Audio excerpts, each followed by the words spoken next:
On Monday Night Football, it was a battle between two unbeaten teams in the Tampa Bay Buccaneers and the Philadelphia Eagles. And at kickoff, the temperature was 90 degrees. I know Florida heat can be a thing, but this is at 7 p.m. This humidity down there is next level. But safe to say that the Eagles weren't deterred, being a team from the Northeast. They handled business. They won 25-11, and this is mainly due to their play in the trenches. They have a great defensive line, got after Baker Mayfield, who's had a pretty good start, and I don't think this is just a knock on him. He's going up against a great defense, and he struggled today mainly due to that defensive line. They hit him countless times. They forced him into an interception. They had a strip sack on him and 2 sacks on the day. Just in his face, really shut everything down. And also there was no running game at all. 2.2 yards a carry, 40 total yards in the entire game. On the other side, you have the offensive line for the Philadelphia Eagles opening gaping holes. I mean, they're parting the Red Sea for DeAndre Swift. He just ran straight up the gut, had another 130-yard performance to follow up that 170-yard performance that he had last week. I mean, he's looking really special in this rushing game. Clearly running back 1 in this depth chart where, yes, you had Kenny Gainwell as the RB1 to start the season, but even without injury, DeAndre Swift looks like the best back in the Eagles backfield at this moment. And they still have to unveil Rashad Penny. I think they're just saving him maybe for the playoffs at this point. Boston Scotty didn't even suit up for this game. They're really deep at running back, and you can just plug and play a running back behind this great offensive line. They gave Jalen time to survey the field, and I think the passing game is still a work in progress. We saw a progressive improvement from week 1 to week 3.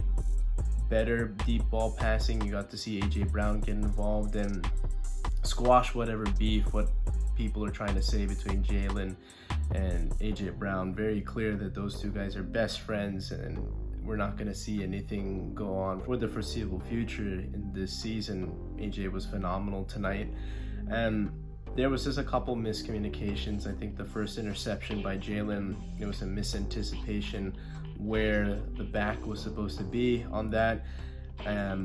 Also just the second one was an arm punt in a way where he threw a ball deep towards Devontae Smith, and great play by the quarterback to cut that off, make up that ground.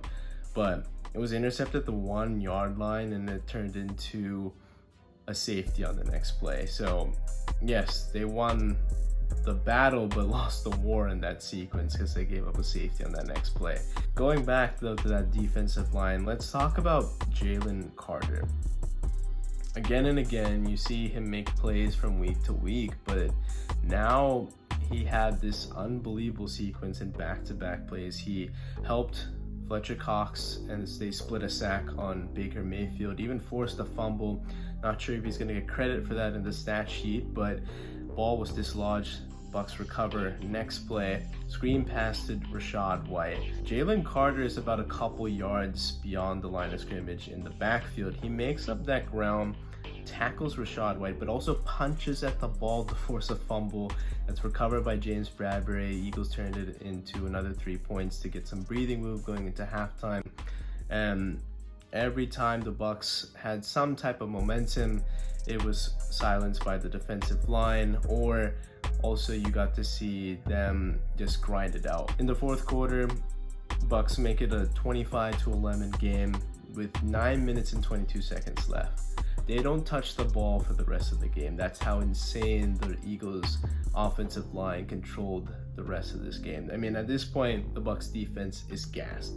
This is adding insult to injury right here. I mean, they're steamrolling these poor defensive line, getting long drives and milked every last second off that clock. Unbelievable. And that sucks the soul out of your team. I mean, the Bucks defensive line is something to be reckoned with too. I mean, they have Vita Vea, one of the best nose tackles in the league. The fact that they're getting him off kilter, they're getting him gassed, it just wore them down throughout the game. Yet again, the magic number, I think, for the Eagles, if they eclipse 35 minutes of time and possession, they're going to win those ball games more than not. They basically had a 2-to-1 ratio. That poor Bucks defense was out there for a long time. The Bucks offense didn't really do them too many favors until it was too late. The Eagles are finding ways to win, still not playing or firing on all cylinders just yet. And that's how crazy it could be, that they could be even better.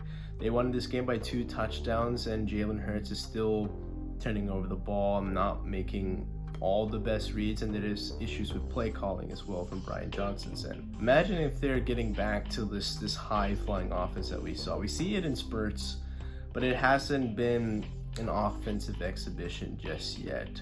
I think we're going to get that maybe next week against Washington. They're going to be back home. They're off to a great start. I mean, you are 3-0, not playing your best ball, but still winning comfortably. And yes, they may not look like Miami or San Francisco at 3-0, but they still are 3-0 against quality opponents, mind you. I don't want to peak in September, October. I want to peak in December going into a playoff run in January. So it's a marathon, not a sprint.